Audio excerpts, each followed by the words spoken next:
Code synopsis চ্যানেলে তোমাদের স্বাগত। আজকের টপিকটা হচ্ছে এক্সঅর গেট ভার্সাস এক্সনর গেট। অত্যন্ত সোজা লজিক, ইজি ট্রিক্স। এক্সঅর গেটের সিম্বলটা হচ্ছে তোমরা জানো এরকম হয়, এক্সঅর বি হিসাবে আমরা বলি, যেটাকে যদি আমরা ফর্মে লিখি অর্থাৎ এক্সপ্রেশনে লিখি বা ক্যানোনিক্যাল ফর্মসে লিখি তাহলে দাঁড়াচ্ছে এ বার বি প্লাস এ বি বার। এবার তার ট্রুথ টেবিলটা যদি আমরা দেখি, এ বি দুটো ভ্যারিয়েবল নিয়েছি, 0 0 0 1 1 0 1 1। অবশ্যই আমরা জানি যে যে কোনো একটা ট্রু হলে আমরা ট্রু হিসাবে দেখি এক্সঅর গেটের রেজাল্টকে। দুটো জিরো দুটো ওয়ান কখনোই চলবে না। এবার এক্স নর গেট সিম্বল প্রায় একই।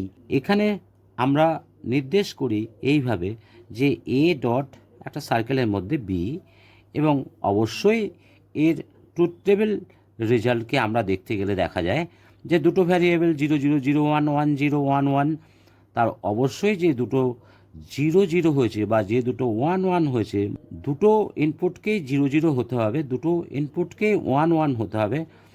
এক্ষেত্রে যেমন 0 1 1 0 ট্রু হয়েছিল, আর এক্ষেত্রে 0 0 1 1 ট্রু হবে, সেই জন্য এটা ট্রু হিসাবে আমি দেখেছি। এটা ট্রু, এইটা true. Clear? Thank you for watching.